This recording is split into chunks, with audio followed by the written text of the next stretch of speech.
صل على محمد وآل محمد. The Dhu'L-Nun Misri was an individual who excelled in tasawwuf and in spirituality. He was an individual who achieved the greatest rank in tasawwuf. And Abu Qasim al-Qushayri, they mention again, وَأَوْحَدُوا وَقْتُهُ عِلْمًا وَوَرَعًا وَحَالًا وَأَدَبًا. The Dhu'L-Nun Misri had 4 qualities which made him greater than everybody else in his time. And these 4 qualities we need to instill into our lives as well. These 4 qualities we need to pursue as well. Sayyidina Dhu'L-Nun Misri, his first quality was that he had ilm. Again, ye na samjho the Sufi were just people who tasbih rolne wale, phook marne wale. Those weren't real Sufis. Sufis are those who have ilm, who have knowledge. When you drown yourself in the samundar of ilm, when you drown yourself in the ocean of knowledge, you come to that realization that Nabi alayhi salatu wasalam mentioned in the ahadith. Man arafa nafsahu faqad arafa rabbah. Nabi alayhi salatu wasalam said, the one who recognizes himself. And how do you recognize yourselves? How do you come to this realization of your state? Is when you have knowledge. Shaykh Abdul Qadir al-Jilani, Pirane Pir, Sayyid Abdul Qadir al-Jilani, they said the criteria an individual should judge himself by is knowledge. The more knowledge he has, the closer he becomes to Allah subhanahu wa ta'ala. Dhu'L-Nun Misri, his first quality was knowledge. A quality which unfortunately today we have abandoned and forsaken. Ajkal, I said, knowledge is that you take a fatwa from Google. Knowledge is that you go on a course for 6 weeks and then after that you're the greatest sheikh of your time. Ajkal ye ilm hai. Ajkal this is the way we value knowledge. But these ulama, these a'imma, these asfiya, awliya, sufiya, they were individuals who sacrificed their whole life in order to seek knowledge to please Allah. Al-ilmu khayrun min al-ibadah, aw kama qala alayhi salatu wassalam. Nabi alayhi salatu wassalam said, knowledge is greater than ibadat. Knowledge is greater than ibadat. Because knowledge gives you the tools in order to recognize the one who you are worshipping. And ilm then becomes a light for you. Nabi alayhi salatu wasalam said, Al-ilmu noorun, aw kama qala alayhi salatu wasalam. Nabi alayhi salatu wasalam said, knowledge is light. Knowledge is noor. And knowledge, I'll tell you now, knowledge isn't through your laptops, through the internet. Knowledge only comes when you sit at the feet of the ulama.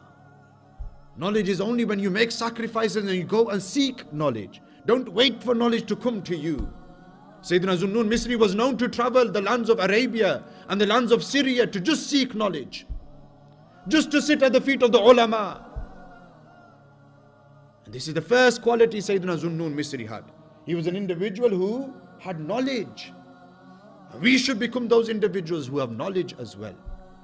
Sayyidina Dhu'L-Nun Misri was known for his war'a. He was known for his taqwa. He was known for his piety. He was known for his God-fearingness. He was known for his God consciousness.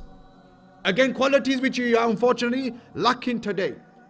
One of the minor signs of the last hour is that closer to the day of Qiyamah, people will become immoral in their behavior.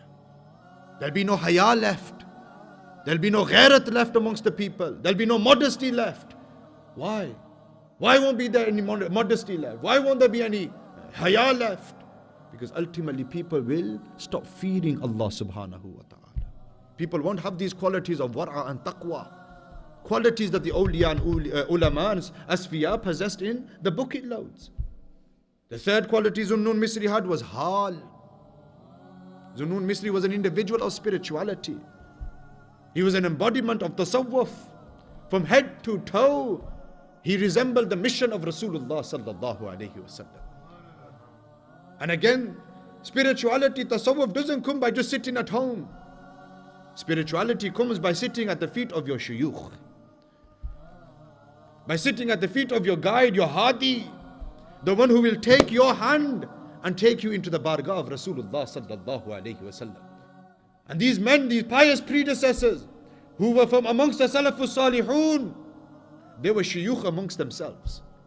They were individuals of Tasawwuf themselves. And you will come to this realization. The Dhu'L-Nun Misri radiyallahu ta'ala anhu, direct he would see Nabi alayhi salatu wassalam. Direct they would have the vision of Rasulullah sallallahu alayhi wasallam. These are qualities that Dhu'L-Nun Misri radiyallahu ta'ala an, Thu'ban bin Ibrahim possessed. And the last qualities that we should look to instill into our lives. And if we are, as parents, as grandparents, as uncles, as aunties, as mothers, if we don't have these qualities, then it is our duty and responsibility to instill these qualities into our children as well. And the biggest quality out of the qualities that Dhu'L-Nun Misri had was that he had adab. हर चीज अदब से शुरू होती है. बेअदब बेनसीब, बाअदब बानसीब. The one who has no adab, उस इल्म का क्या फायदा? The one who has no respect towards his parents, what's the point in seeking knowledge? The one who has no respect towards his elders, what is the point of sitting at the feet of your ulama and the feet of your shuyukh? Everything starts with adab. Sayyidina Dhu'L-Nun Misri radiyallahu ta'ala an, they had a very mashhur quote, a very famous saying, that the one who thinks he is something, in the bargah of Allah he is nothing. Dhu'L-Nun Misri said what? The one who thinks he is something, in the bargah of Allah he is nothing. But the one who thinks he is nothing, the one who humbles himself, the one who lowers himself, the one who overcomes his nafs and who overcomes his ego, the one who thinks he is nothing, in the bargah and the court of Allah he is something. Shaitan thought he was something. Allah said that your ibadat, your ilm means nothing because you lack adab. Yes. And those people like Dhu'L-Nun Misri who thought they were nothing, in the bargah of Allah they were raised to a great maqam and a great rank and station.